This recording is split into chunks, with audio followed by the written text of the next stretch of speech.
Okay, so to draw a normal Wiggers diagram, we're going to start off with just drawing our axes, X and Y, provide about 8 axes here.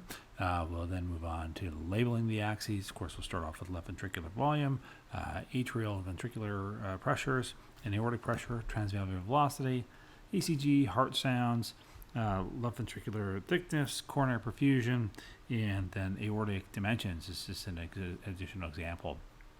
So when we start off drawing out our left ventricular volumes, we'll start off with a little bit of an atrial kick here, followed by isovolumic contraction.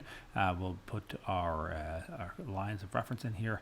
We'll have a period of left ventricular ejection. We can then put in our lines for isovolumic relaxation, and then have rapid filling, and then ultimately late filling. So overall, that's pretty straightforward there. Now when we're looking at our pressures in the heart and aorta, you can see here when we draw ventricular pressure, we got the atrial kick followed by a very large increase in pressure, and then when we start to draw our aortic pressures, I generally try to start at the point of intersection with ventricular pressure.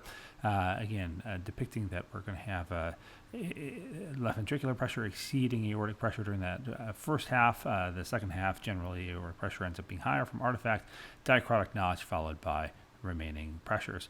Atrial pressure, again, is going to be very low, negligible pressure gradient between atria and the ventricle, and that is essentially what it is for atrial pressure. Now, when we look at transvalvular velocity, again, transvalvular velocity is going to be increased across the aortic valve really only during that systolic phase, so it's going to be closely paralleling your period of ejection. For ECG, again, we'll put a P-QRS complex, T wave, and again, those are really all occurring during the early phases of these portions of the cardiac cycle and are subsequently labeled there. Heart sounds, again, we can start off with labeling S1 and then subsequently labeling S2, which would be mitral valve and aortic valve opening. S3 and S4 are going to be that period of atrial kick into a stiffer ventricle. S4 being the oscillation of blood during the early phases of diastole. Left ventricular thickness, again, just want to show thickening during the systolic phase, and then subsequently thinning during the diastolic phase. We'll just shade that in, and so that's a pretty reasonable depiction. You can thicken those if you want a little bit more, just to exaggerate things a little bit and make it clear what you're trying to depict. And then when we start to now move on to coronary perfusion, again, as we discussed in class, coronary perfusion is relatively lower during the systolic phase. So you're going to show this small dip in coronary perfusion during the systolic phase, which increases then during the diastolic phase.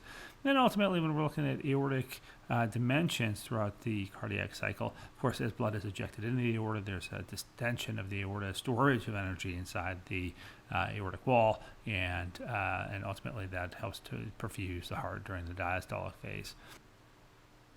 And there you have it, a full Wiggers diagram for a normal, healthy individual.